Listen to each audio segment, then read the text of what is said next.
We all love it when we find some free parking, right? Well, the problem is, parking is never actually free. Because parking doesn't just appear from thin air. It actually costs money to build and maintain parking. And it's not just the cost of the space itself, it's also the cost of the aisles that you use to drive to the space, and the tree planters, and the stormwater runoff system, and the paint. All of these things require maintenance over time, and they're not free to build. The average cost of a surface parking spot is about $10,000. If you put that in a parking garage, it's about $25,000. And if you put it underground, then it's about $50,000. This is not cheap. Who's paying for that?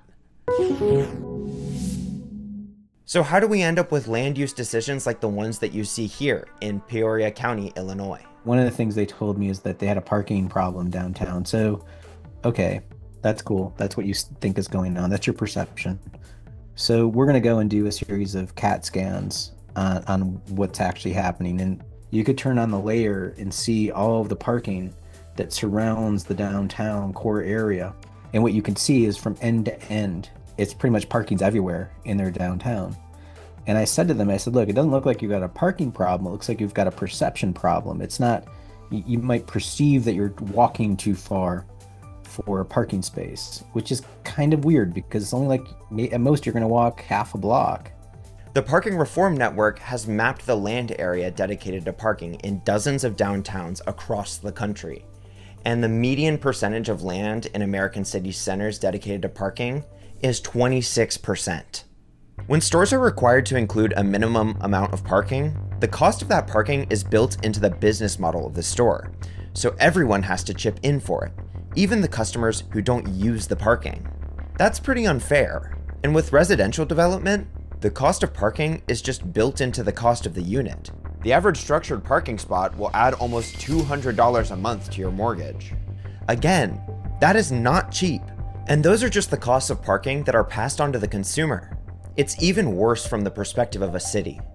Tax assessors will often undervalue parcels with parking without taking the full cost of the parking into account. A parcel's value is made up of the base cost of the land plus the value of whatever you build on the land, including an asphalt parking lot. In this case, in Buncombe County, North Carolina, the bias of the assessor simply ignores that the asphalt and improvements have any value at all. And they won't tax it like a commercial business, even if it's operating as a commercial business selling parking. And when parking is actually valued by an assessor, we find that the surface parking is often steeply discounted to less than $1 per square foot. But the improvement value should, at a minimum, include the material cost of the parking lot, right?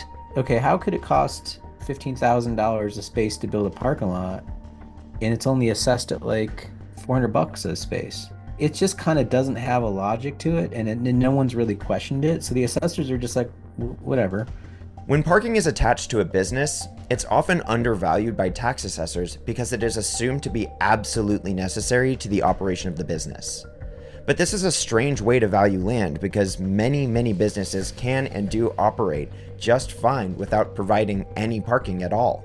Businesses with lots of parking get a discount on their land, even though it could be used for other more productive purposes. And we should understand that discount for what it is, a tax break.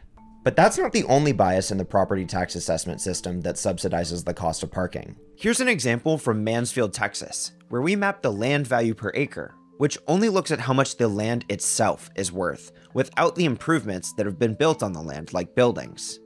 To account for the inherent cost difference due to the varying sizes of each parcel, we divide the parcel's land value by its size. Blue parcels have a low land value per acre, and red parcels have a high land value per acre. We can even bring this into 3D, where the height of the parcel corresponds to that parcel's land value per acre. Because we're only looking at the value of the land, but not the buildings, you would expect it to be highly consistent across similar uses. For instance, in this neighborhood, every parcel has the same zoning, the same infrastructure access, the same school district, etc., which is why the land value per acre is roughly the same across every parcel. That's what you would expect. But looking at nearby commercial properties, You can see that the land taken up by this large 26-acre commercial property is assessed at $195,000 per acre, while the small commercial property on less than 1 acre, which is right across the street, is assessed at $450,000 per acre. Even though these parcels have the same zoning, the same access, and essentially the same location, the land that the small parcel sits on was deemed to be 2.3 times more valuable than the land that the large commercial property uses. The reasoning is that there's a smaller market of potential buyers for larger, more expensive tracts of land, and therefore the price of large parcels should be discounted. First, note that the larger parcel will use much more infrastructure, like the water lines shown here, while providing less value to the city compared to the small parcel, which uses much less infrastructure to provide more value. This means that big box commercial development creates a disproportionate cost to the city. But setting that aside, the concept of buying in bulk to get a cheaper per unit price shouldn't apply to land, because the supply of land is constrained, and land doesn't benefit from economies of scale in the production process like other products can. If I buy a bigger diamond, is it cheaper per carat? I mean, surely there are fewer buyers who can afford to buy a more expensive, bigger diamond, but we don't get a discounted price on that. So why does it work differently for land? Big box stores take advantage of the economics of this and pass those savings along to their consumers at the expense of their competitors, and do so while providing ample free parking. But if I tax you less for something, that's a subsidy. If I don't capture the costs that your development produces for my community, and then everybody else has to pick up the cost of that, that's a subsidy. That cost of parking isn't just on the individuals that are using the parking. That cost of parking is picked up in the municipal finance system that we're all contributing to.